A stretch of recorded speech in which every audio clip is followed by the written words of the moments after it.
نحمده ونصلي على رسوله الكريم أما بعد فأعوذ بالله من الشيطان الرجيم بسم الله الرحمن الرحيم الحمد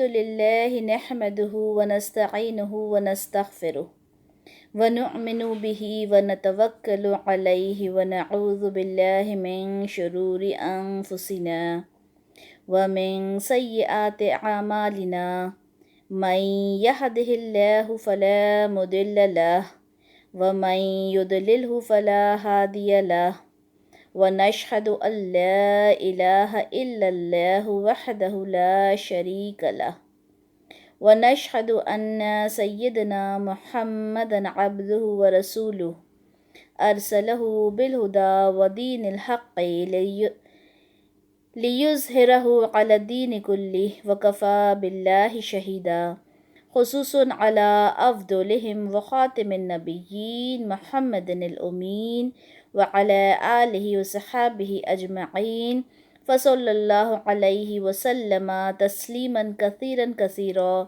أما بعد ربي يسر ولا تعسر وتمم بالخير رب اشرح لي صدري ويسر لي أمري وحلل عقدة من لسانی یفقہوا قولی ربی زدنی علما آمین یا رب العالمین۔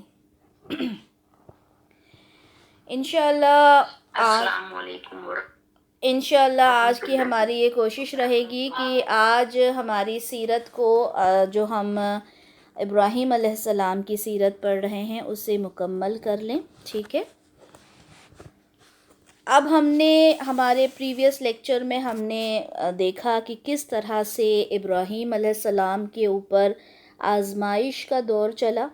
پہلے وہ اپنے چھوٹے سے بچے کو، دودھ پیتے بچے کو، اپنی بیوی کو ایک وادی میں چھوڑ کر آ گئے جہاں پہ کوئی انسان نہیں، انسان کی ذات موجود نہیں، اور اللہ کے حکم پر وہ وہاں چھوڑ کر آئے۔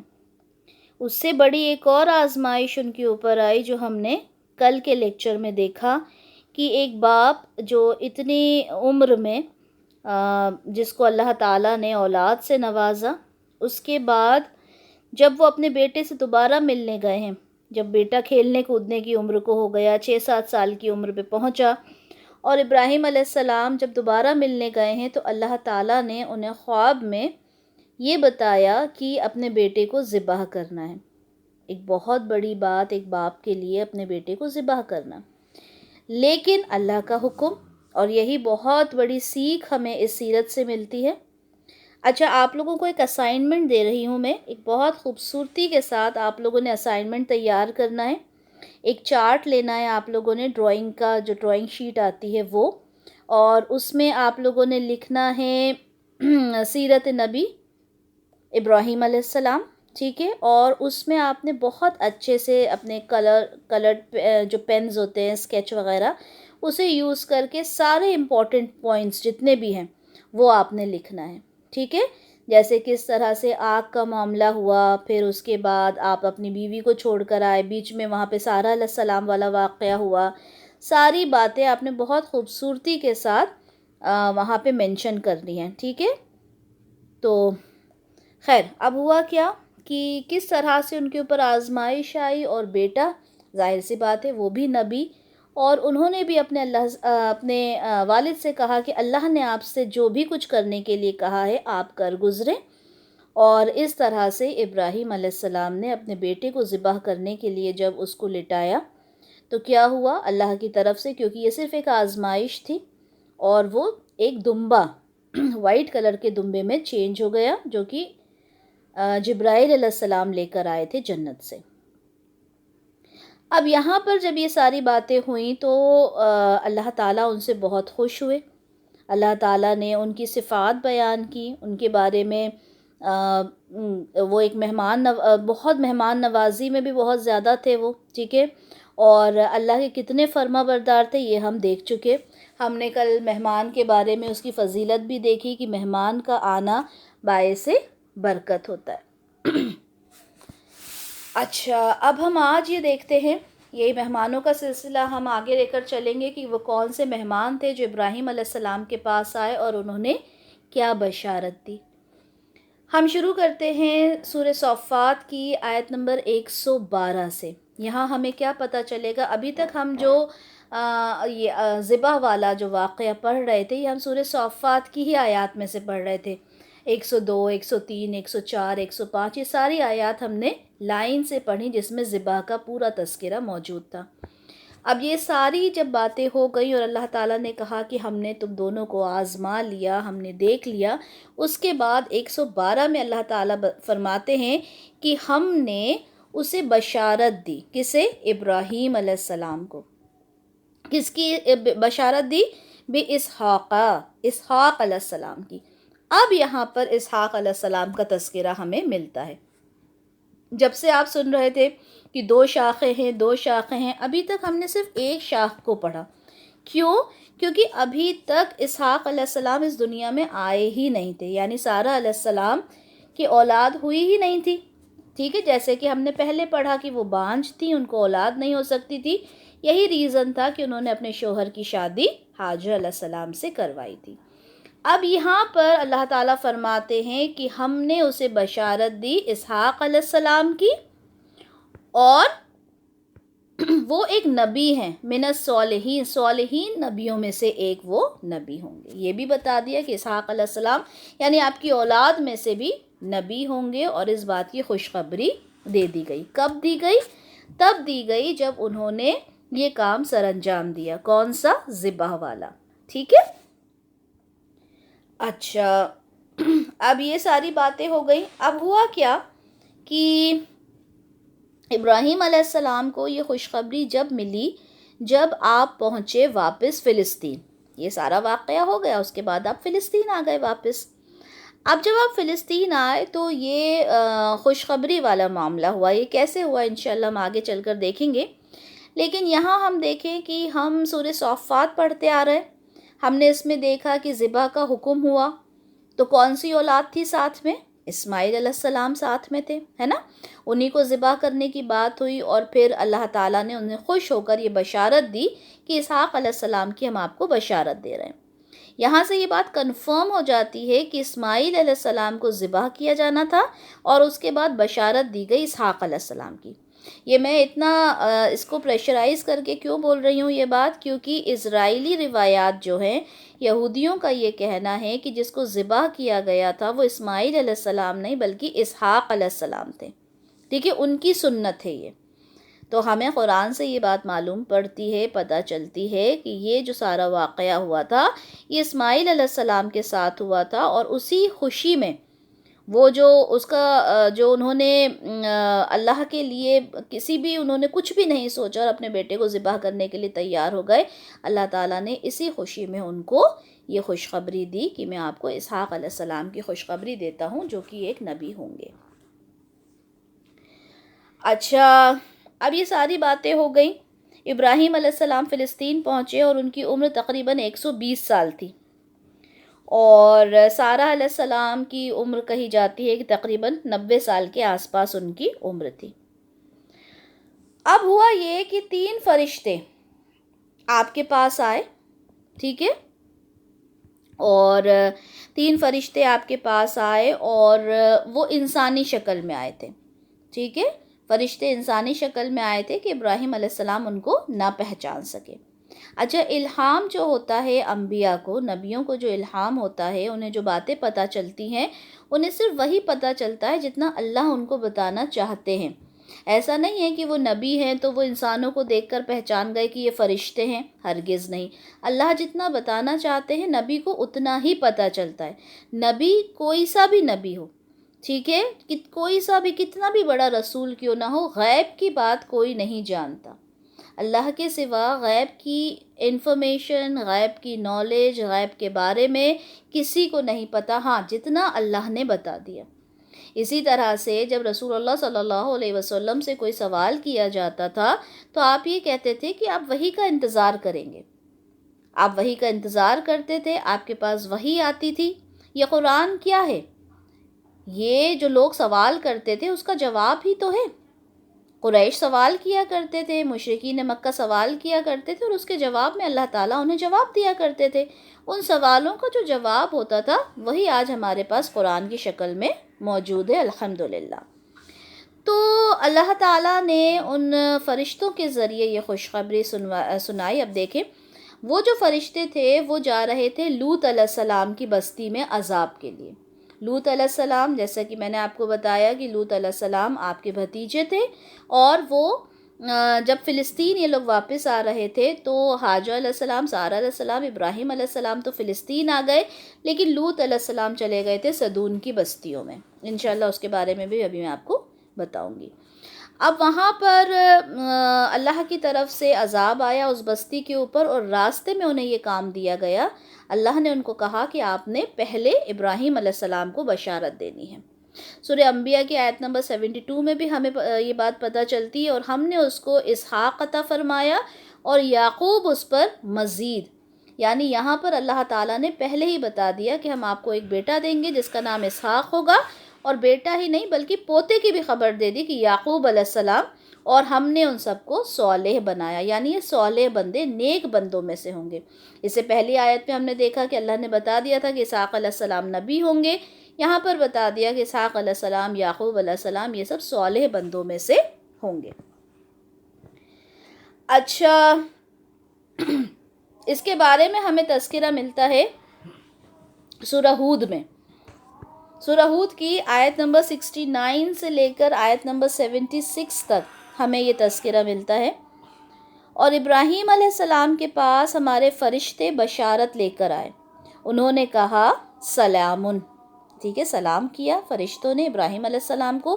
انسانی شکل میں آئے تھے، ابراہیم علیہ السلام پہچان نہ سکے، ابراہیم علیہ السلام نے بھی جواب میں سلام کہا، اور کچھ دیر نہ گزری کہ آپ ان کے لیے بھنا ہوا بچھڑا لے کر آئے۔ جیسے کہ ہم نے کل دیکھا تھا کہ ابراہیم علیہ السلام سے ہی مہمان نوازی کا سلسلہ جو تھا وہ شروع ہوا تھا، ٹھیک ہے، انہی سے یہ سلسلہ شروع ہوا تھا، اور بہت مہمان نوازی میں آپ بڑھ چڑھ کر حصہ لیتے تھے، مہمان نہ ملتا تھا تو آپ پریشان ہو جایا کرتے تھے۔ تو جب آپ نے دیکھا کہ 3 لوگ آئے ہیں، انہیں نہیں معلوم تھا یہ فرشتے ہیں، تو وہ جلدی سے گئے اور آپ کے لیے بچڑا بھنا ہوا لے کر آ گئے۔ یہ 69 میں۔ 70 میں کیا بتایا؟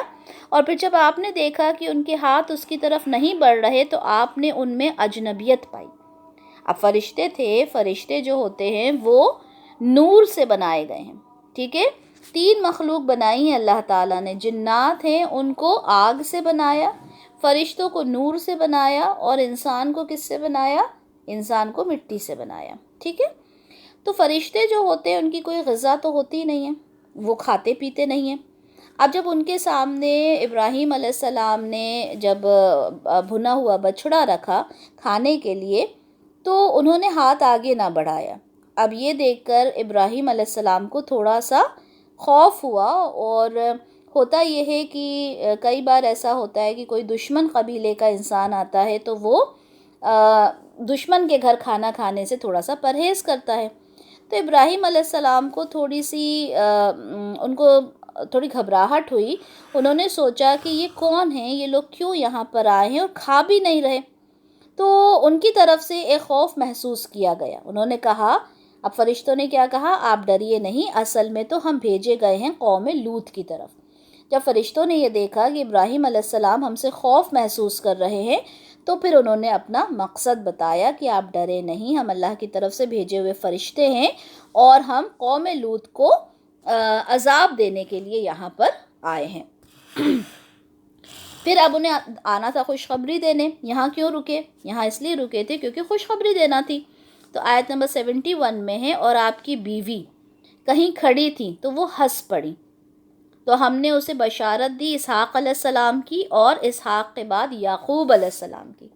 اب یہاں دیکھیں، ان کی بیوی تھی، ٹھیک ہے، اب وہ کسی بات پر ہنس دی، یا تو وہ اپنے شوہر کی وہ ایک دم ڈر گئے تھے اس سے ہنسی، یا واللہ عالم کس وجہ سے ہنسی، لیکن وہ ہنسی۔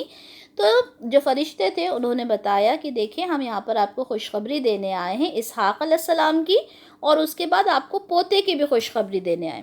تو یہاں پر جو خوشخبریاں دی گئیں وہ تو ایک بیٹے کی دی گئی، اس کے بعد پوتے کی بھی دی گئی، اور یہ بتایا گیا کہ ہاں آپ اتنی لمبی عمر کو گزریں گے کہ آپ بیٹے کو بھی دیکھ پائیں گے اور پوتے کو بھی دیکھ پائیں گے۔ اس کے بعد آیت نمبر 72، یہ سارے سورہ ہود کی آیت چل رہی ہیں، ٹھیک ہے۔ آیت نمبر 72 میں کیا ہے؟ قالت جب تا کے اوپر ساکن آ جاتا ہے تو وہ مؤنث کا صیغہ ہوتا ہے، یعنی کہ فیمنن، ٹھیک ہے. تو قالت یعنی کہ انہوں نے کہا. کس نے کہا؟ سارہ علیہ السلام نے. کیا کہا انہوں نے؟ کہ ہائے میری شامت، کیا میں بچہ جنوں گی جبکہ میں بہت زیادہ بوڑھی ہو چکی ہوں اور میرے شوہر بھی بوڑھے ہو چکے ہیں. یہ تو بڑی عجیب بات ہے. اب ظاہر سی بات ہے، ایک 90-95 سال کی عورت جو زندگی سے بانجھ ہے، اس کو اگر یہ خوشخبری دی جا رہی ہے کہ تمہیں اولاد ہوگی تو وہ تھوڑی دیر کے لیے تو حیران ہونا آبویس تھا. وہ حیران ہو گئی اور کہہ رہی ہے کہ میں کیسے بچہ جنوں گی، مجھے کیسے بچہ ہو سکتا ہے، میں تو بہت زیادہ بوڑھی ہو چکی ہوں، میرے شوہر بھی بہت زیادہ بوڑھے ہو چکے ہیں. ان ھذا لشیء عجیب، یہ تو بڑی ہی عجیب بات ہے. قالو، تو انہوں نے کہا. دیکھیں جب قولا آئے، لام کے اوپر زبر آئے تو اس کا مطلب ہوتا ہے ایک انسان نے کہا، ٹھیک ہے. یہ میں پہلے بھی بتا چکی ہوں. اگر قولو آئے تو یعنی انہوں نے کہا، دو سے زیادہ لوگ ہوتے ہیں تب آتا ہے قولو. قولت آئے تو یعنی شی سیڈ، ٹھیک ہے. تو یہاں سے ہمیں پتہ چل جاتا ہے کہ کس کے بارے میں بات ہو رہی ہے. قولو یعنی فرشتوں نے کہا. کیا کہا؟ کیا آپ تعجب کرتی ہیں اللہ کے فیصلے پر؟ یعنی یہ تو اللہ کا فیصلہ ہے، فرشتے اپنی طرف سے کبھی کچھ نہیں کہتے. انہوں نے کہا آپ تعجب کر رہی ہیں اللہ کے فیصلے پر؟ اللہ کی رحمتیں اور اس کی برکتیں ہوں آپ پر اے نبی کے گھر والوں. یقیناً اللہ لائق حمد اور بزرگی والا ہے. انہوں نے کہا کہ آپ اس بات پہ تعجب کر رہی ہیں کہ اللہ کی طرف سے حکم آیا ہے. یہ تو اللہ کا فضل اور کرم ہے. کس کے اوپر؟ اہل البیت کے اوپر. اہل البیت کون ہوتے ہیں؟ کسی کے گھر والے، ٹھیک ہے. اچھا یہ سوال بہت آتا ہے نا کہ رسول اللہ صلی اللہ علیہ وسلم کے اہل بیت میں کون آتے ہیں، اور پھر یہ بھی سوال اٹھتا ہے کیا ان کی بیویاں اہل بیت میں ہیں؟ تو بیوی اہل بیت میں ہی ہوتی ہے. سب سے پہلا حق بیوی کا ہی اہل بیت میں ہوتا ہے. اب یہاں دیکھیں یہاں پر کیا کہا گیا ہے؟ رحمت اللہ وبرکاتہ علیکم اہل البیت. اہل البیت میں کون تھا ان کے؟ obviously ان کی بیوی تھی صرف، کوئی اور تو تھا نہیں. تو اہل بیت میں سب سے پہلے بیوی ہی آتی ہے. تو یہاں پر انہوں نے کہا برکتیں ہوں، رحمتیں ہوں آپ پر اہل بیت، یعنی ابراہیم علیہ السلام کے گھر والوں کے لیے کہا. وہاں ان کی بیوی موجود تھی. انہ حمید مجید، اللہ تعالیٰ حمید بھی ہے، اللہ تعالیٰ مجید بھی ہے. اس کے بعد آیت نمبر 74. اب جب یہ ساری باتیں ہوئیں، یہ سارا کانورسیشن ہوا فرشتوں کے ساتھ، تو ابراہیم علیہ السلام کو اب یقین ہو گیا کہ ہاں یہ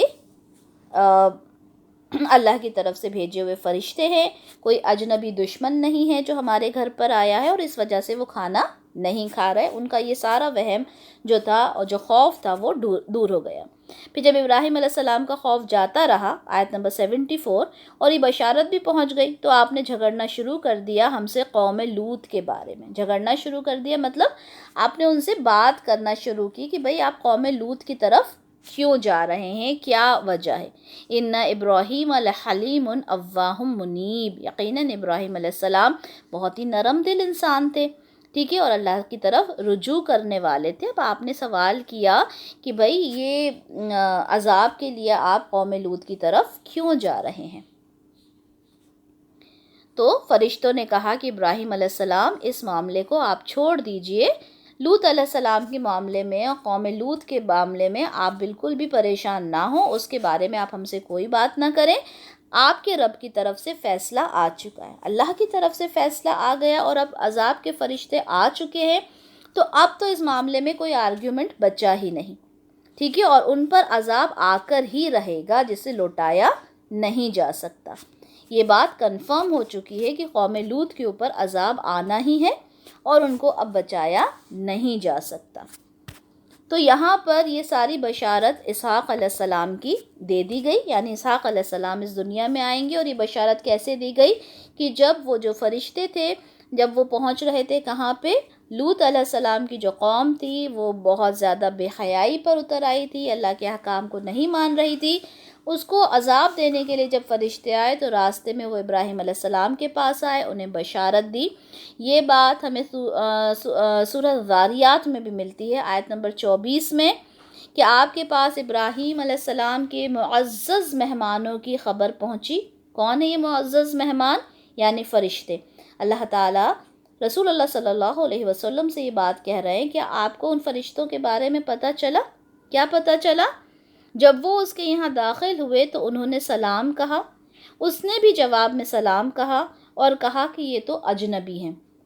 کیا ہوتا ہے ابھی بھی اگر دیکھا جائے جو چھوٹے چھوٹے گاؤں یا بستی ہوتی ہے، وہاں اگر کوئی نیا انسان آتا ہے تو لوگ سمجھ جاتے ہیں کہ یہ ہمارے قبیلے کا، ہمارے گاؤں کا نہیں ہے۔ اسی طرح سے ابراہیم علیہ السلام بھی یہ پہچان گئے تھے کہ یہ کوئی اجنبی لوگ ہیں۔ اس کے بعد پھر وہ چپکے سے اپنے گھر والوں کی طرف گئے اور ایک بھنا ہوا موٹا تازہ بچڑا لے کر آئے، پھر اسے ان کی طرف بڑھایا اور کہا کہ آپ لوگ کھاتے نہیں؟ کیونکہ جب نہیں کھایا تو ابراہیم علیہ السلام کو حیرانی ہوئی اور انہوں نے سوال کیا کہ آپ لوگ کھا نہیں رہے؟ تو اس نے ان کی طرف سے دل میں اندیشہ محسوس کیا۔ انہوں نے کہا کہ آپ ڈرے نہیں، اور انہوں نے اسے بشارت دی ایک صاحب علم بیٹے کی۔ اب جب وہ ڈرے تو فرشتوں نے کہا کہ آپ ڈریے نہیں، اور اس ڈر کو ختم کرنے کے لیے انہوں نے بشارت دی کہ آپ کو ایک بیٹے کی ہم خوشخبری دے رہے ہیں۔ اس پر اس کی بیوی سامنے آئی بڑبڑاتی ہوئی۔ بیوی کون؟ یعنی سارہ علیہ السلام آئی اور انہوں نے کہا، انہوں نے اپنا ماتھا پیٹ لیا اور کہنے لگی، بڑھیا کیا بانجھ بچے جنے گی؟ میں تو بوڑھی ہو چکی ہوں، بانجھ بھی ہوں، مجھے کیسے اولاد ہو سکتی ہے؟ تو فرشتوں نے کہا، ایسا ہی فرمایا ہے آپ کے رب نے، یہ اسی طرح ہوگا، آپ کے رب نے ایسے ہی آپ سے کہا، یقیناً وہ سب کچھ جاننے والا اور بہت حکمت والا ہے۔ وہ سب کچھ جاننے والا، اسے معلوم ہے کہ آپ کی کیا عمر ہے، لیکن اللہ نے جب فیصلہ کر دیا اولاد کا تو وہ اولاد آپ کو ہو کر ہی رہے گی۔ ابراہیم علیہ السلام نے پوچھا کہ اے فرشتوں، پھر آپ لوگوں کا مقصد کیا ہے؟ آپ لوگ یہاں پر کیوں آئے؟ آگے آپ کا کیا مقصد ہے؟ کیا مہم ہے آپ کی؟ کیا آپ صرف یہی بشارت دینے کے لیے آئے تھے یا فردر کوئی آپ کے پلاننگز ہیں؟ تو انہوں نے کہا کہ ہم بھیجے گئے ہیں ایک مجرم قوم کی طرف۔ کون سی تھی یہ قوم؟ لوط علیہ السلام کی قوم تھی۔ اب اس کے بعد یہاں سے کیا ہوا؟ یہاں سے ہمیں پتہ چلا کہ کس طرح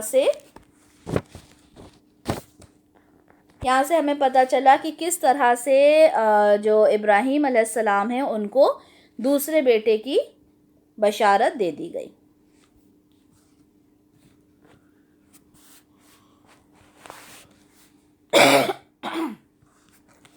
اب یہاں ہو گئے دو، ان کی شاخیں کمپلیٹ ہو گئیں، سمجھ میں آ گیا اچھے سے کہ ایک بیٹا کس طرح سے مکہ میں وہاں پر ان کی زندگی گزر بسر ہوئی، اور دوسرے بیٹے کس طرح سے فلسطین میں ہوئے۔ اور میں یہ بار بار آپ لوگوں کو بتاتی ہوں کہ آپ لوگوں کو یہ چیز ہمیشہ یاد رہے کہ فلسطین میں کس طرح سے ہمارے جتنے بھی نبی آئے، جتنے بھی انبیاء آئے، وہ سارے کہاں پر آئے؟ فلسطین میں آئے۔ فلسطین یہ جگہ ہے جہاں پر ہمارے سارے انبیاء موجود رہے، وہاں پہ پیدا ہوئے، کوئی وہیں مر گئے، کوئی آگے کہیں دعوت کے لیے، تبلیغ کے لیے آگے چلے گئے۔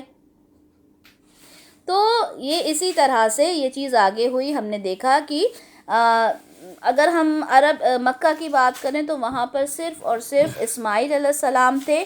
ایسا نہیں ہے کہ نسل آگے نہیں بڑھی، اوبویسلی عربز بہت تھے، نسل آگے بڑھی، لیکن ہوا کیا؟ آپ کا مائک میوٹ ہے، آپ کی آواز نہیں آ رہی ہے۔ جی معذرت، میں نے مائک میوٹ کیا تھا۔ جی چلیں دوبارہ سے بتا دیتی ہوں، ویسے ریکارڈنگ میں آ جائے گا آپ کے پاس کہ یہاں پر ابراہیم علیہ السلام کو بشارت مل گئی کس کی؟ اسحاق علیہ السلام کی، اور ہم نے دیکھ لیا، آپ کے پاس ریکارڈنگ میں یہ چیزیں ڈبل سے آ جائیں گی، اوکے؟ ابراہیم علیہ السلام نے دیکھا کہ ہم نے دیکھا کہ ابراہیم علیہ السلام کی کس طرح سے دونوں شاخیں یہاں پہ کمپلیٹ ہو گئی، ٹھیک ہے؟ اب یہاں پر اسماعیل علیہ السلام کو اگر دیکھیں تو ایسا نہیں ہے کہ ان کی شاخ وہاں پہ آگے بڑھی نہیں، نسل بڑھی نہیں اور ڈائریکٹ وہاں پہ پھر رسول اللہ ہے، نہیں، ایسا نہیں ہے۔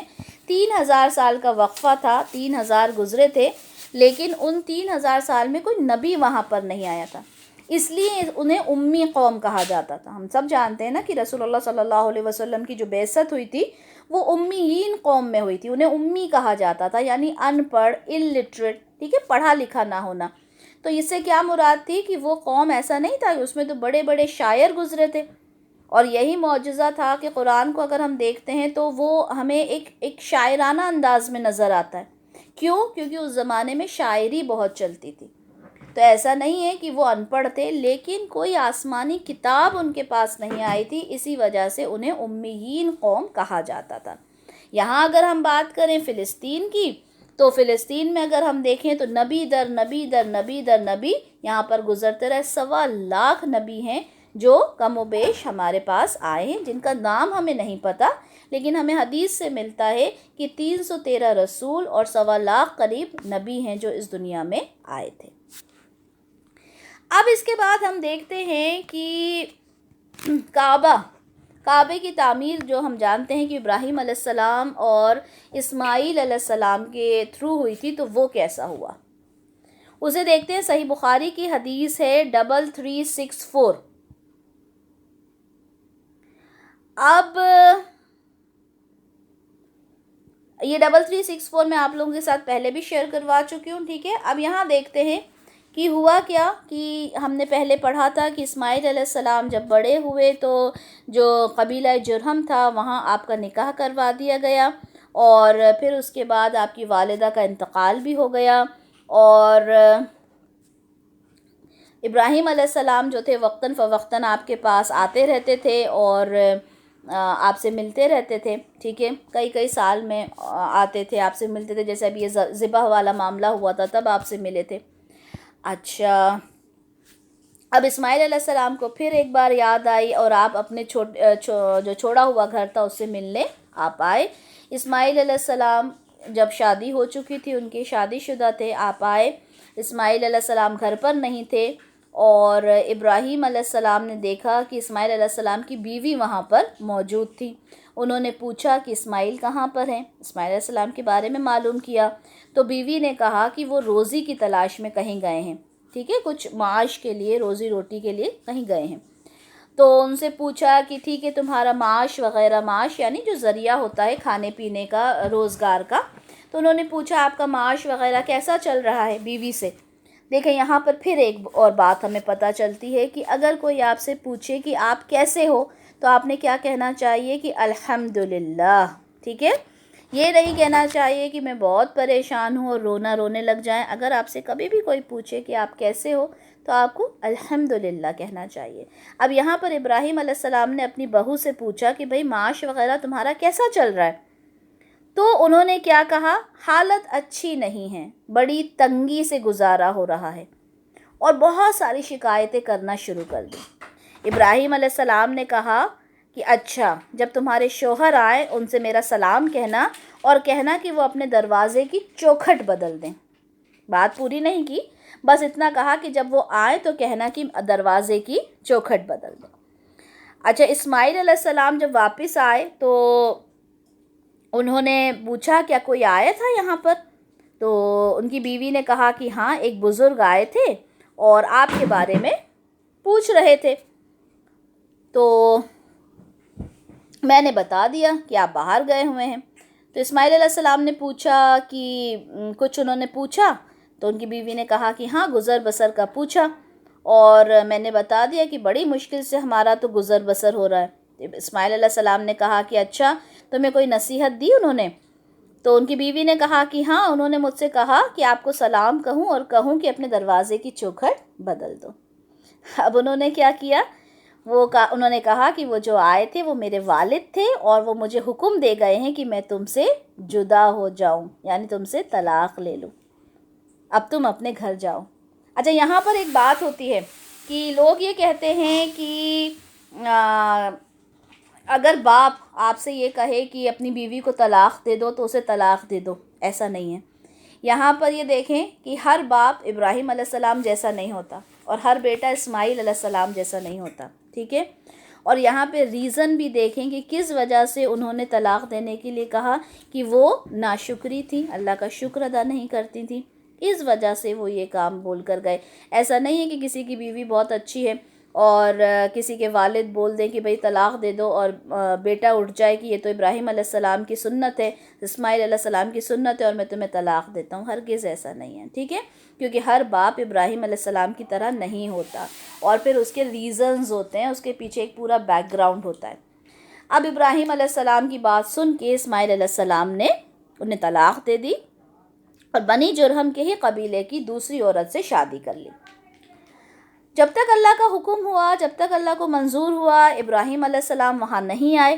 پھر اللہ کی طرف سے حکم ہوا اور پھر ایک بار وہ اسماعیل علیہ السلام سے ملنے آئے۔ اس وقت بھی یہی ہوا کہ اسماعیل علیہ السلام موجود نہیں تھے۔ ان کی بیوی تھی، دوسری بیوی تھی، ظاہر سی بات ہے۔ اسماعیل علیہ السلام کے بارے میں انہوں نے پوچھا، انہوں نے کہا کہ وہ معاش کے لیے گئے ہیں، روزی روٹی کی تلاش میں گئے ہیں۔ انہوں نے کہا کہ ابراہیم علیہ السلام نے کہ یہ بتاؤ حال چال کیسا ہے، کیسی گزر رہی ہے زندگی؟ تو ان کی بیوی نے کہا کہ الحمدللہ ہمارا بہت اچھا حال ہے، بڑے اچھے سے ہمارے دن گزر رہے ہیں، اللہ کی تعریف بیان کی انہوں نے۔ ابراہیم علیہ السلام اس بات سے بڑے خوش ہوئے۔ انہوں نے کہا کہ تم لوگ کیا کھاتے ہو؟ تو ان کی بیوی نے کہا کہ ہم لوگ گوشت کھاتے ہیں۔ آپ نے کہا کہ پیتے کیا ہو؟ تو انہوں نے کہا کہ پانی۔ تو ابراہیم علیہ السلام نے ان کے لیے دعا کی، اے اللہ ان کے گوشت اور پانی میں برکت نازل فرما دے۔ ٹھیک ہے، یہاں پر دعا دی کہ اللہ تعالیٰ ان کے گوشت اور پانی میں برکت نازل فرما دے۔ رسول اللہ صلی اللہ علیہ وسلم نے فرمایا کہ ان دنوں انہیں اناج میسر نہ تھا۔ اس زمانے میں وہاں پر اناج نہیں تھا، وہ گوشت کھاتے تھے اور پانی پیتے تھے۔ اگر اناج ہوتا ان کے کھانے میں شامل تو اس دعا سے آج مکہ میں اناج بھی بہت زیادہ ہوتا۔ آج مکہ میں گوشت اور پانی ہم سب جانتے ہیں کہ کس حد تک وہاں پہ پانی اویلیبل ہے اور گوشت مل جاتا ہے، لیکن رسول اللہ کہتے ہیں کہ اگر انہوں نے نام اناج کا بھی لیا ہوتا تو وہاں پہ اناج بھی بہت زیادہ ہوتا۔ صرف گوشت اور پانی کی خوراک میں ہمیشہ گزارا کرنا مکہ کے سوا اور کسی زمین پر بھی موافق نہیں پڑتا۔ ابراہیم علیہ السلام نے جاتے ہوئے کہا کہ جب تمہارے شوہر آئیں تو انہیں میرا سلام کہنا اور ان سے کہنا کہ وہ اپنے دروازے کی چوکھٹ کو باقی رکھے، یعنی خوش ہوئے اور ان سے کہا کہ چوکھٹ کو باقی رکھے۔ اب اسماعیل علیہ السلام جب واپس آئے تو ان کو کچھ احساس ہوا، انہوں نے کہا کیا کوئی آیا تھا؟ تو ان کی بیوی نے کہا کہ ہاں ایک بزرگ آئے تھے اور ان کی بڑی اچھی سی شکل تھی، سارا ان کے بارے میں بتائی ساری بات۔ تو انہوں نے پوچھا کہ کچھ انہوں نے کہا، تو بیوی نے ساری بات بتا دی اور کہا کیا تمہیں کوئی نصیحت کر کے گئے تھے وہ؟ تو انہوں نے کہا کہ ہاں انہوں نے آپ کو سلام کہا اور مجھے حکم دیا کہ اپنے دروازے کی چوکھٹ کو آپ باقی رکھیں۔ اسماعیل علیہ السلام نے کہا کہ یہ بزرگ جو آئے تھے یہ میرے والد تھے، چوکھٹ تم ہو اور یہ مجھے حکم دے گئے ہیں کہ میں تمہیں اپنے ساتھ ہمیشہ رکھوں۔ تو یہ واقعہ یہاں پر تھا موجود، تو میں نے سوچا یہ بھی آپ لوگوں کو بتا دوں۔ اب اس کے بعد کیا ہوا؟ پھر اللہ تعالیٰ کو جتنا وقت منظور رہا آپ ان سے دور رہے۔ اس کے بعد ابراہیم علیہ السلام ان کے یہاں تشریف لائے اور دیکھا کہ اسماعیل علیہ السلام زمزم کے قریب ایک بڑے درخت کے سائے میں، جہاں ابراہیم علیہ السلام انہیں بچپن میں چھوڑ کر گئے تھے، اپنے تیر بنا رہے تھے، تیروں میں کچھ کام کر رہے تھے۔ جب اسماعیل علیہ السلام نے ابراہیم علیہ السلام کو دیکھا تو ان کی طرف کھڑے ہو گئے، اور جس طرح ایک باپ اپنے بیٹے کے ساتھ اور بیٹا اپنے باپ کے ساتھ محبت کرتا ہے، اسی طرح سے دونوں ایک دوسرے سے ملے۔ اور پھر ابراہیم علیہ السلام نے کہا کہ اسماعیل، اللہ نے مجھے ایک حکم دیا ہے۔ اسماعیل علیہ السلام نے کہا کہ ابا جان، آپ کو اللہ نے جو بھی حکم دیا ہے آپ اسے ضرور پورا کریں۔ تو ابراہیم علیہ السلام نے کہا کہ اس کے لیے تمہیں بھی میری مدد کرنا ہوگی۔ تو اسماعیل علیہ السلام نے کہا کہ ٹھیک ہے، جیسی بھی آپ کو مدد کی ضرورت ہوگی میں آپ کے لیے تیار ہوں۔ تو ابراہیم علیہ السلام نے کہا کہ اللہ تعالیٰ نے مجھے حکم دیا ہے کہ میں اسی مقام پر، یعنی جہاں پہ وہ دونوں موجود تھے، اسی مقام پر اللہ کا ایک گھر بناؤں۔ اور آپ نے ایک اور اونچے ٹیلے کی طرف اشارہ کیا اور کہا کہ اس کے چاروں طرف، یعنی اس کے چاروں طرف مجھے ایک گھر بنانا ہے۔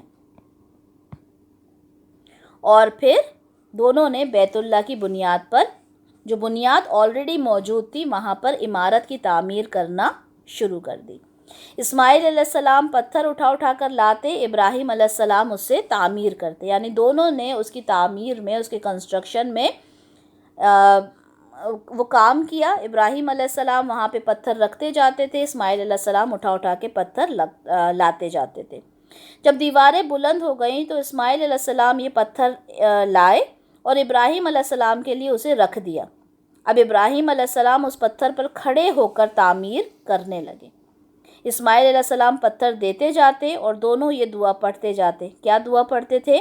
کہ اے ہمارے رب، ہماری یہ خدمت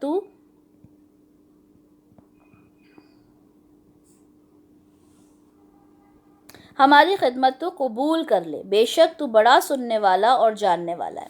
اب یہاں پر پھر ایک بات، اب یہ دیکھیں یہ کام کس کا کر رہے ہیں؟ اللہ کا کر رہے ہیں، ہے نا؟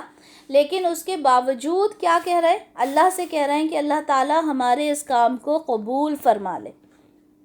اگر ہم اللہ کا کوئی کام کریں اس کا مطلب یہ نہیں، اللہ کو کوئی حاجت نہیں ہے ہماری۔ اللہ تو اپنا کام بنا کسی کی مدد کے کر سکتا ہے کہ اللہ کہتا کن فیکون، ہو جا اور ہونا جاتا۔ اللہ تعالیٰ کہتا کعبے کی تعمیر ہو جائے تو کیا نہ ہو جاتی؟ ہو جاتی۔ لیکن اللہ تعالیٰ نے اپنے یہ دو نبیوں کو چنا اس کام کے لیے، اور وہ یہ کام کرتے ہوئے کیا کہہ رہے ہیں کہ اللہ تعالیٰ ہماری اس محنت کو، ہماری اس عبادت کو تو قبول فرمائے۔ فرمایا کہ یہ دونوں تعمیر کرتے رہے اور بیت اللہ کے چاروں طرف گھوم گھوم کر دعا پڑھتے تھے کہ اللہ تعالیٰ ہماری اس خدمت کو تو قبول فرما لے۔ تعمیر کے دوران جب آپ اس مقام پر پہنچے جہاں آج حجر اسود ہم دیکھتے ہیں، تو اللہ تعالیٰ نے جنت سے ایک پتھر بھیجا، اور یہ پتھر کون سا تھا؟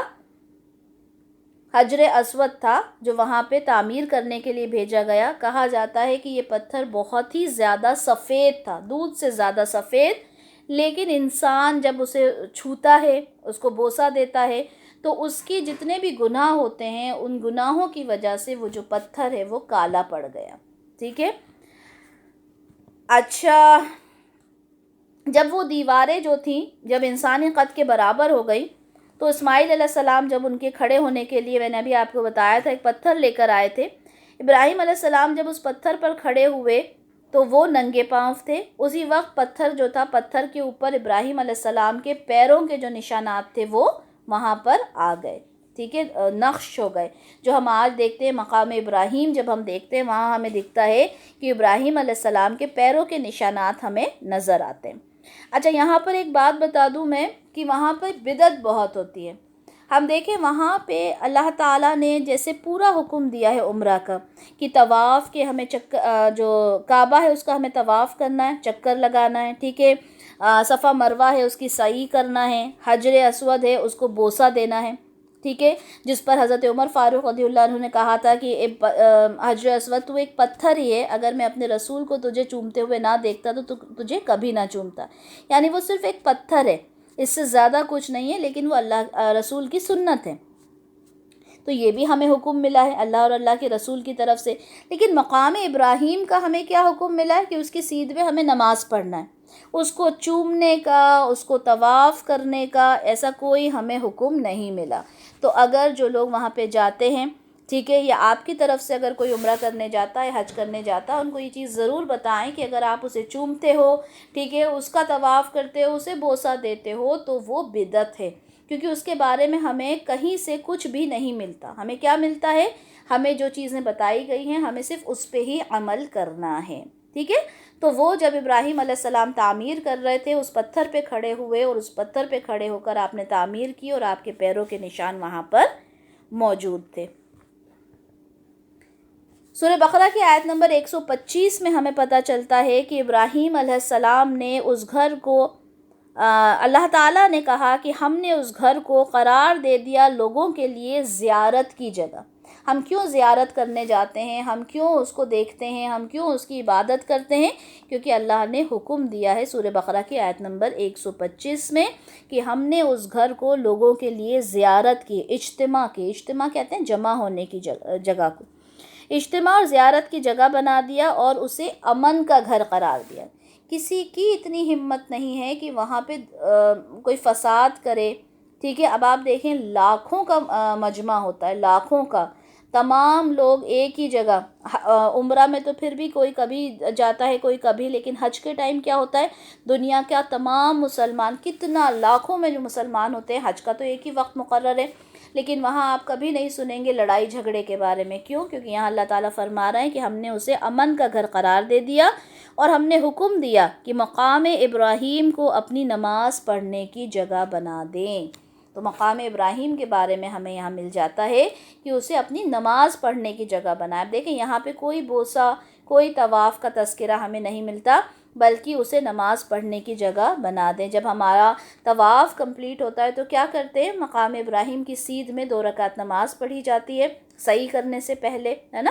اور اگر آپ کو اس سیدھ میں نہ ملے تو آپ پورے آپ کا جو طواف کا ایریا ہے، مطاف جو ہے، وہاں پر آپ کہیں بھی نماز پڑھ سکتے ہو.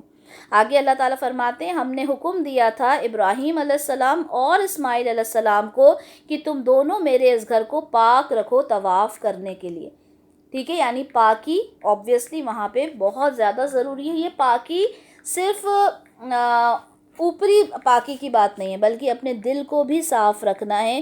تبھی کہا جاتا ہے کہ جب آپ عمرہ کرنے جاؤ، حج کرنے جاؤ، تو اپنے دل کو پوری طرح سے پاک اور صاف رکھ کر جاؤ. طواف کرنے والوں کے لیے، اعتکاف کرنے والوں کے لیے، رکوع اور سجود کرنے والوں کے لیے، یعنی اس جگہ کو پاک رکھنا ہے. کس لیے؟ تاکہ لوگ وہاں پہ عبادت کریں، نماز پڑھیں، سجدے کریں اور وہاں پر طواف کریں. اسی طرح سے سورہ حج کی آیت نمبر 26 میں ہے، جب ہم نے معین کر دیا ابراہیم علیہ السلام کے لیے اپنے اس گھر کی جگہ. اب یہاں پر کیا فرما رہے ہیں اللہ تعالیٰ؟ ہم نے بتا دی کہ یہ جگہ ہے جہاں پر آپ نے کیا کرنا ہے؟ کعبہ جو اس کی بیت اللہ ہے اس کی تعمیر کرنا ہے، کہ میرے ساتھ کسی کو شریک نہ کرنا. پہلے تو یہ بتا دیا کہ یہاں پہ اللہ کا گھر بنے گا، اور پھر کیا کہا؟ کسی کو میرے ساتھ شریک نہ کرنا، میرے اس گھر کو پاک رکھنا. ٹھیک ہے، کسی طرح کی گندگی نہیں ہونا چاہیے، حرمت والی جگہ ہے وہ. اور پھر وہی پاکی سے مراد صرف ظاہری پاکی نہیں بلکہ باطنی پاکی بھی ہوتی ہے. ٹھیک ہے، اور قیام، رکوع اور سجدہ کرنے والوں کے لیے، یعنی جو عبادات کی جاتی ہیں، اور یہاں پہ رکوع سجدہ ہے کیا؟ تاکہ آپ باجماعت ہو کے اچھے سے نماز پڑھو. ان ساری چیزوں کے لیے یہ الفاظ ادا کیے جاتے ہیں.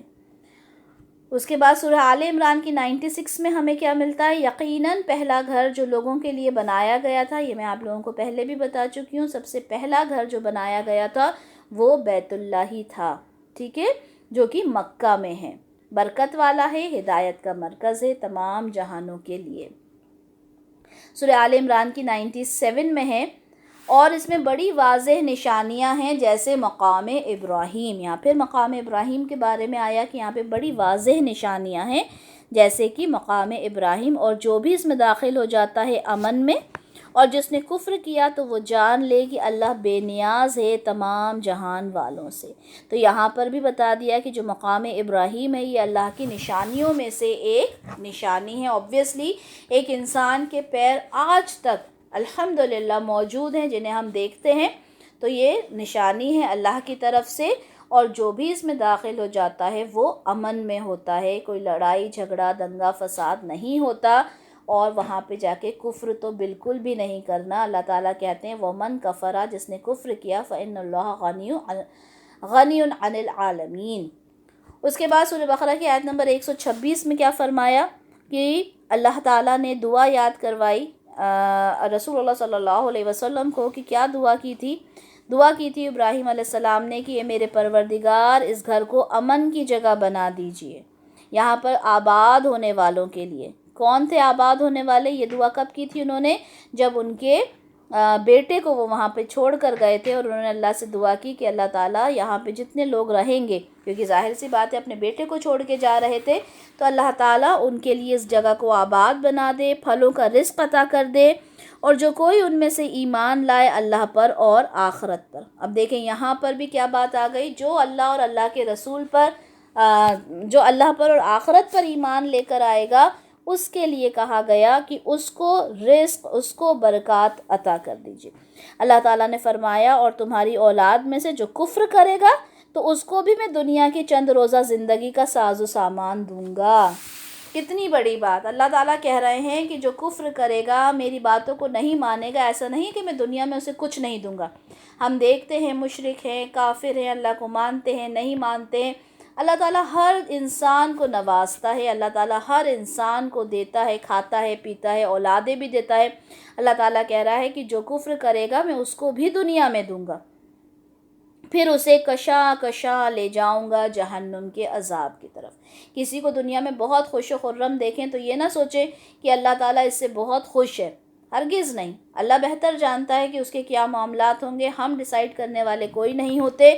اللہ تعالیٰ کہہ رہے ہیں دنیا میں تو میں اسے بہت دوں گا، لیکن پھر جہنم کی طرف لے جاؤں گا، اور وہ بہت بری جگہ ہے۔ وَبِئْسَ الْمَصِيرُ، وہ تو بہت ہی بری جگہ ہے رہنے کے لیے۔ اس کے بعد سورہ بقرہ کی آیت نمبر 127 میں فرمایا کہ ابراہیم علیہ السلام اور اسماعیل علیہ السلام جب ہمارے گھر کی بنیادوں کو اٹھا رہے تھے تو کیا کہہ رہے تھے؟ وہ کہہ رہے تھے اے ہمارے رب، ہم سے یہ خدمت قبول فرما لے۔ ابھی ہم نے حدیث میں دیکھے نا یہی الفاظ، یقیناً تو سب کچھ سننے والا جاننے والا ہے۔ وہی بات کہ اللہ کا کام کر رہے ہیں، اللہ کے حکم سے اس کام کو کر رہے ہیں، لیکن دعا کیا کر رہے ہیں کہ اللہ تعالیٰ ہمارے اس عمل کو قبول فرما لے۔ اس کے بعد ایک اور دعا 128 میں سورہ بقرہ میں کہ اے ہمارے رب، ہمیں اپنا مطیع فرمان بنائے رکھ، یعنی اپنا فرما بردار بندہ ہمیں بنا لے، اور ہم دونوں کی نسل سے ایک امت اٹھانا۔ دونوں کی نسل سے کیا مراد ہو گیا؟ ظاہر سی بات ہے ابراہیم علیہ السلام کی نسل تو اسماعیل علیہ السلام بھی ہیں، اسحاق علیہ السلام بھی ہیں، لیکن آپ دیکھیں اسحاق علیہ السلام بھی ہیں۔ اسحاق علیہ السلام سے بھی ایک نسل پوری تیار ہوئی، اور اسماعیل علیہ السلام سے بھی ایک نسل پوری تیار ہوئی۔ آگے فرمایا جو تیرا فرما بردار ہو اور ہمیں حج کرنے کے قاعدے بتلا دے۔ اب حج کرنے کا تو بتا دیا، لیکن حج کرنا کیسے ہے وہ بھی کہا کہ اللہ تعالیٰ تو ہمیں بتا دے۔ یہاں ایک چیز اور میں آپ کو بتا دوں کہ حج رسول اللہ صلی اللہ علیہ وسلم نے شروع نہیں کیا، ٹھیک ہے؟ حج پہلے سے ہوتا تھا، جو مشرکین مکہ تھے وہ بھی حج کیا کرتے تھے۔ ہاں یہ بات الگ ہے کہ اس کی تصویر پوری بدل چکی تھی۔ حج تو ہوتا تھا، لیکن حج میں یہ ارکان نہیں تھے جو ہم لوگ کرتے ہیں۔ یہ ارکان پوری طرح سے پھر رسول اللہ نے ہمیں سکھائے، لیکن حج ہوتا تھا۔ یہاں تک کہ حج کی ایسی تصویر سامنے آتی تھی کہ یہ کہا جاتا تھا کہ تم لوگ جو کپڑے پہن کر آتے ہو وہ کپڑے بھی ناپاک ہیں، کیونکہ کہا نا کہ اس کو پاک رکھنا ہے۔ تو جو جتنا بہترین حج کرنا جاتا تھا وہ اتنے کپڑے اتار کے حج کرتا تھا، یہاں تک کہ عورتیں بھی جو تھیں برہنہ ہو کے حج کیا کرتی تھیں معاذ اللہ۔ تو ایک الگ ہی تصویر تھی حج کی، لیکن حج ہوتا تھا، کیونکہ ابراہیم علیہ السلام کہتے ہیں کہ اللہ تعالیٰ ہمیں حج کرنے کے طریقے بتا دے اور ہم پر اپنی توجہ فرما، یقیناً تو بہت زیادہ توبہ قبول کرنے والا ہے۔ اس کے بعد سورہ بقرہ کی آیت نمبر 129 میں کیا کہا؟ اے ہمارے رب، ان لوگوں میں اٹھانا ایک رسول خود انہی میں سے۔ اب یہ کس رسول کی بات ہو رہی ہے؟ یہ ہو رہی ہے رسول اللہ صلی اللہ علیہ وسلم کی بات، یعنی یہ جو امت یہاں پر پیدا ہوگی، جو لوگ اس نسل میں آئیں گے، اس میں سے ایک رسول پیدا کیجئے گا جو انہیں تیری آیات پڑھ کر سنائے، تیری نشانیاں۔ آیت کہتے ہیں نشانی کو، ٹھیک ہے؟ آیت قرآن کی آیات بھی ہوتی ہیں اور نشانی بھی ہوتی ہے، جو انہیں تیری آیات پڑھ کر سنائے، تیری نشانیاں بتائیں، اور انہیں کتاب اور حکمت کی تعلیم دے۔ ایک تو ہوتا ہے صرف تعلیم دے دینا، یہ قرآن ہے اسے پڑھ لو ہو گیا۔ ایک ہوتا ہے حکمت، یعنی اس میں حکمت بھی ہو۔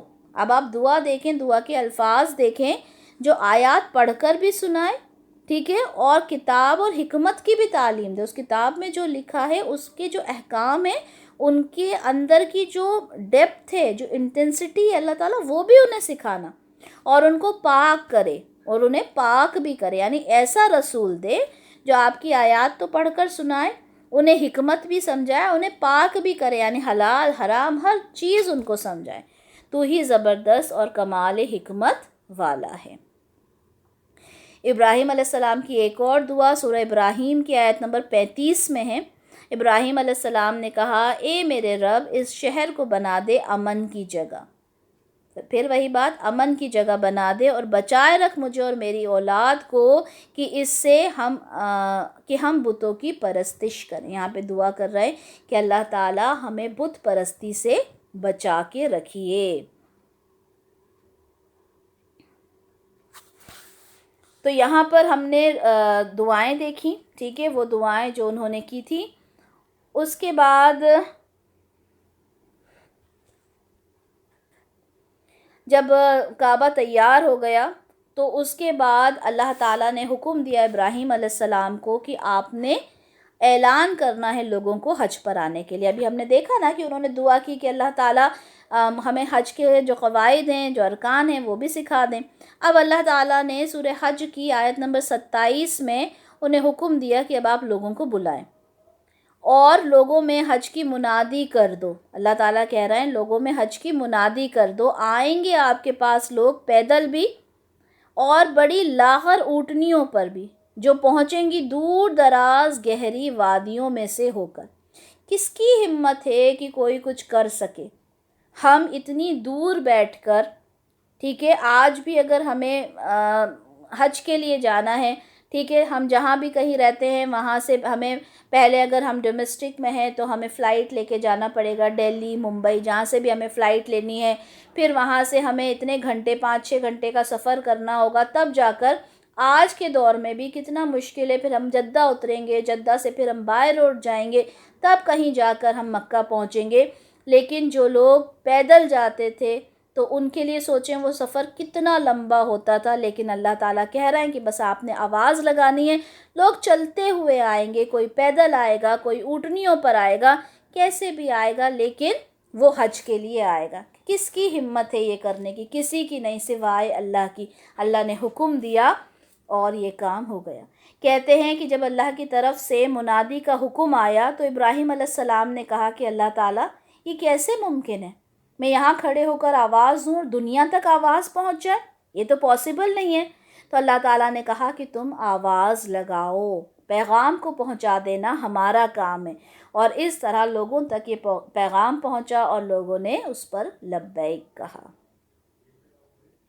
اچھا، ابراہیم علیہ السلام، جیسے میں آپ کو بتا رہی ہوں بار بار کہ وہ جد الانبیاء ہیں، تمام لوگوں کے، چاہے وہ یہودی ہیں چاہے نصارہ ہیں، سب کے وہ مطلب سب کو وہ جتنے بھی لوگ ہیں، جتنے بھی ہمارے جو، چاہے وہ کرسچنز ہوں، جیوز ہوں، ان کا ماننا ہے کہ ہاں ابراہیم علیہ السلام سے ہماری نسلیں آگے بڑھیں. اس کے بارے میں ہمیں ملتا ہے سورہ آل عمران کی آیت نمبر 67 میں. ابراہیم علیہ السلام نہ تو یہودی تھے نہ نصرانی. اللہ تعالیٰ خود فرما رہے ہیں کہ دیکھو ابراہیم علیہ السلام یہودی بھی نہیں تھے، نصرانی بھی نہیں تھے، بلکہ وہ تو بالکل یکسو ہو کر اللہ کے فرما بردار تھے. وَمَا كَانَ مِنَ الْمُشْرِكِينَ، وہ مشرکین نہیں تھے. وہ یہودی بھی نہیں تھے، مشرک بھی نہیں تھے، نصارہ بھی نہیں تھے، بلکہ وہ مسلمان تھے. اسی طرح سورہ آل عمران کی آیت نمبر 68 میں کیا فرمایا اللہ تعالیٰ نے؟ ابراہیم علیہ السلام سے سب سے زیادہ قربت رکھنے والے لوگ تو وہ ہیں. کون ہیں سب سے زیادہ قربت رکھنے والے لوگ؟ جنہوں نے ان کی پیروی کی. ان کی پیروی کرنے سے کیا مراد ہے؟ یعنی جو ایک اللہ کو، ایک رب کو ماننے والے ہیں، ٹھیک ہے، اور جو ان پر ایمان لائے، اور اللہ ان مومنوں کا ساتھی ہے. اسی طرح سورہ آل عمران کی آیت نمبر 65 میں فرمایا یا اہل الکتاب. اہل کتاب کون ہوتے ہیں؟ یہود اور نصارہ، کیونکہ ان کے پاس بھی اللہ کی کتاب ہے. اے اہل کتاب، تم ابراہیم علیہ السلام کے بارے میں کیوں جھگڑتے ہو؟ کیونکہ یہود بھی کہتے ہیں کہ ہمارے جد الانبیاء، نصارہ بھی کہتے ہیں ہمارے جد الانبیاء. تو اللہ تعالیٰ کہہ رہے ہیں تم ان کے بارے میں کیوں جھگڑتے ہو؟ حالانکہ تورات اور انجیل نہیں نازل کی گئی تھیں. اس زمانے میں تورات اور انجیل تو نہیں تھی نا، یہ تو بعد کی چیز ہے. کیا تم عقل سے کام نہیں لیتے؟ اللہ تعالیٰ دیکھیں کتنے غصے میں یہاں پہ بات کر رہے ہیں. افلا تعقلون، کیا تم عقل سے کام نہیں لیتے؟ اس وقت تو تورات اور انجیل تھی ہی نہیں جب ابراہیم علیہ السلام تھے. سورہ آل عمران کی آیت نمبر 95 میں فرماتے ہیں کہہ دیجئے اللہ نے جو کچھ فرمایا ہے بالکل سچ ہے، پیروی کرو ملت ابراہیم کی. ابراہیم علیہ السلام کو اگر تمہیں ماننا ہی ہے تو وہ تھے جو یکسو تھے. یکسو یعنی ایک اللہ کی عبادت کیا کرتے تھے. وہ بالکل بھی کافر مشرکین میں سے نہیں تھے. اسی طرح سے سورہ انعام کی آیت 161 میں ہے کہ اے نبی آپ ان لوگوں سے کہہ دیجئے کہ میرے رب نے تو مجھے ہدایت دے دی سیدھے راستے کی طرف. وہ سیدھا راستہ جس میں کوئی ٹیڑھ نہیں ہے. ابراہیم رسول اللہ سے کہا جا رہا ہے کہ آپ بول دیں میں تو سیدھے راستے پر چلتا ہوں. کون سے راستے پہ؟ ملت ابراہیم علیہ السلام پر، جو اللہ کی طرف یکسو تھے. ٹھیک ہے، ملت ابراہیم حنیفہ، اسے کہا جاتا ہے ملت ابراہیم حنیفہ، یعنی ایک اللہ کی عبادت کیا کرتے تھے۔ پھر اللہ تعالیٰ سورہ نساء کی آیت نمبر 125 میں فرماتے ہیں کہ اللہ تعالیٰ نے ابراہیم علیہ السلام کو اپنا خلیل بنایا تھا، ان کو اپنا دوست بنایا تھا۔ وَاتَّخَذَ اللَّهُ إِبْرَاهِيمَ خَلِيلًا، اللہ تعالیٰ نے انہیں اپنا دوست بنایا تھا۔ کیوں؟ کیونکہ اللہ تعالیٰ کی ہر ایک آزمائش پر وہ کھرے اترے تھے۔ پھر اللہ تعالیٰ فرماتے ہیں سورہ ہود کی آیت نمبر 75 میں، یقیناً ابراہیم علیہ السلام بہت ہی بردبار، نرم دل اور اللہ کی جانب رجوع کرنے والے تھے۔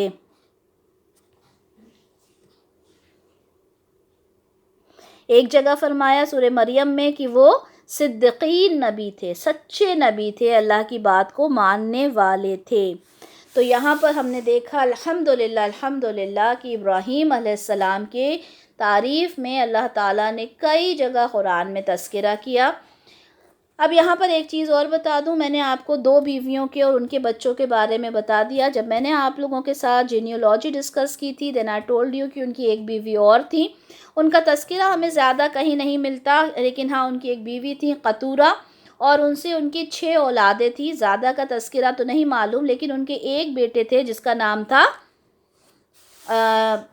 مدین، ٹھیک ہے، اور وہ مدین سے آگے جو ایک قوم چلی، قوم مدین، جس میں شعیب علیہ السلام مبعوث ہوئے تھے۔ سورہ اعراف کی آیت نمبر 85 میں ہمیں ملتا ہے، اور قوم مدین کی طرف ہم نے بھیجا شعیب علیہ السلام کو، اور انہوں نے لوگوں کو وہی کہا کہ تمہیں کیا کرنا ہے، اللہ کی عبادت کرنا ہے۔ ہر نبی نے یہی کہا۔ تو یہ جو مدین ہے، یہ جو فلسطین کے ساؤتھ میں ہے، اور یہ لوگ جو تھے تجارت پیشہ قوم تھی۔ کہاں؟ کس کی؟ مدین کے علاقے کی بات کر رہی ہوں، یعنی ابراہیم علیہ السلام کے تیسرے جو بیٹے تھے اس جگہ کا نام ہی مدین پڑ گیا تھا، اور اس میں سے شعیب علیہ السلام مبعوث ہوئے تھے۔ مدین کا علاقہ تھا اور تجارت پیشہ لوگ تھے، تجارت بہت اچھی ہوتی تھی وہاں پر، اور تجارت یعنی بزنس، ٹھیک ہے، بزنس مائنڈڈ لوگ تھے۔ اب بزنس تھا تو اسی وجہ سے کیا ہوا کہ وہاں کے لوگوں نے جو شرک تھا وہ تو تھا ہی، لیکن ناپ تول میں بھی کمی کرنا شروع کر دی تھی۔ لوگوں کو لوٹنا، لوٹ مار، یہ بھی چیزیں شروع ہو گئی تھیں جو کہ پہلے کی قوموں میں نہیں تھا۔ اللہ تعالیٰ نے وہاں پہ پھر شعیب علیہ السلام کو مبعوث کیا تھا، اور پھر انہوں نے ان کو دعوت دی۔ لیکن اللہ کا اصول ہے کہ جب کسی رسول کو بھیجا جائے اور وہاں کی قوم اس بات کو نہ مانے تو اللہ تعالیٰ اس قوم کے اوپر عذاب بھیجتے ہیں، اور اسی طرح سے پھر یہ بھی جو قوم تھی، قوم مدین، یہ بھی ہلاک ہو گئی تھی۔ تو یہ ان کے تیسرے بیٹے کا تذکرہ ہے۔ اچھا، یہاں پر ایک چیز آپ لوگوں کو اور بتا دیتی ہوں لوط علیہ السلام کے بارے میں، کہ لوط علیہ السلام کا کیا ہوا تھا۔ آپ کے بھتیجے تھے، ٹھیک ہے، آپ سب کو یاد ہو گئی ہوگی یہ چیز۔ فلسطین تک جب فلسطین آپ واپس آئے ہیں ساری ہجرت کر کے، مصر میں، حران میں، سب جگہ سے جب آپ واپس فلسطین آئے ہیں تو آپ کیا ہوا، آپ چلے گئے صدون کی بستیوں میں۔ جب آپ وہاں پہنچے تو وہاں کے لوگ جو تھے وہ کیا کام کرتے تھے، ہم جنسی کرتے تھے، یعنی آدمی کے ساتھ سیکشول ریلیشن شپس مینٹین کرتا تھا۔ اللہ تعالیٰ نے اس کے لیے لوط علیہ السلام کو بھیجا کہ وہ وہاں پہ تبلیغ کریں، لوگوں کو بتائیں یہ برا کام ہے۔ جب لوط علیہ السلام نے انہیں یہ چیز بتانا چاہی تو لوگوں نے ماننے سے انکار کر دیا، اور انہوں نے کہا کہ تم کیا ہم میں سے نہیں ہو، تم ہماری بات نہیں سنتے، ہماری بات نہیں مانتے۔ اچھا، لوط علیہ السلام اس قوم میں سے ایک فرد نہیں تھے۔ لوط علیہ السلام تو دوسری جگہ سے گئے تھے نا، عراق کے رہنے والے تھے، اور یہ قوم کی طرف رسول بنا کر بھیجے گئے تھے۔ اچھا، انہوں نے لوگوں سے کہا کہ بھائی یہ غلط کام ہے، تم نہ کرو، لیکن وہ سننے کو تیار نہیں ہوتے تھے، بلکہ لوط علیہ السلام سے کہتے تھے کہ اگر تم نے ہماری بات کو نہیں مانا تو ہم تمہیں بھی سنگسار کر دیں گے، پتھروں سے مار مار کے تمہیں ختم کر دیں گے، یا تو تم یہاں سے چلے جاؤ۔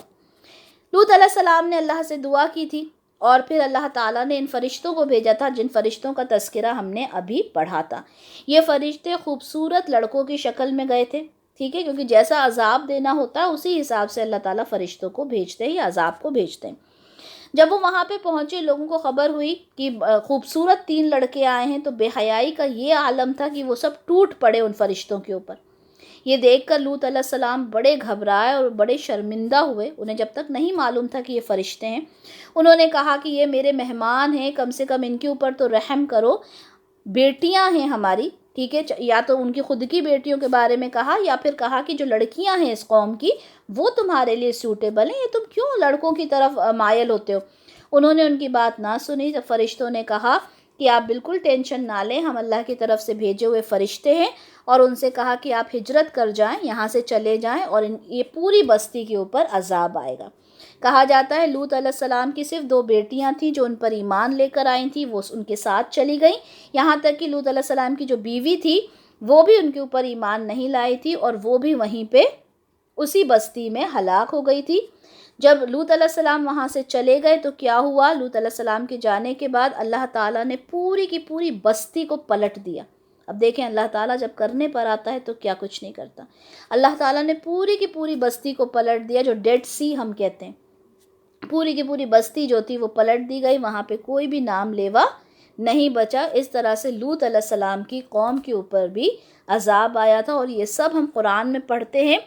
تذکرہ اس لیے کیا جاتا ہے کیونکہ یہ سب عرب کے آس پاس کے علاقے تھے، تو اللہ تعالیٰ بتاتے ہیں کہ دیکھو تم وہاں سے گزرتے ہو، تجارت والا راستہ ہے نا، تمہارا جو انٹرنیشنل ٹریڈ تم کرتے ہو، اس راستے میں تمہیں شعیب علیہ السلام کی بستیاں بھی دکھتی ہیں، لوط علیہ السلام کی بستیاں بھی دکھتی ہیں، کیا ان سب چیزوں سے تم نصیحت حاصل نہیں کرتے؟ تو یہاں پہ الحمدللہ ہم نے لوط علیہ السلام کے بارے میں بھی ڈیٹیل میں دیکھا، ٹھیک ہے، اور انشاءاللہ جب ہم قرآن پڑھیں گے تو ساری چیزوں کو اور بار بار دیکھیں گے، لیکن آپ کو اس وقت ساری چیزیں انشاءاللہ اچھے سے سمجھ میں آ جائیں گی۔ بارک اللہ لی و لکم فی القرآن الکریم ونفعنی و ایاکم بما فیہ من الآیات والذکر الحکیم۔ سبحانک اللہم و بحمدک، اشہد ان لا الہ الا انت، استغفرک و اتوب الیک۔ جزاک اللہ خیرا کثیرا و احسن الدنیا والآخرہ۔ السلام علیکم و رحمۃ اللہ وبرکاتہ۔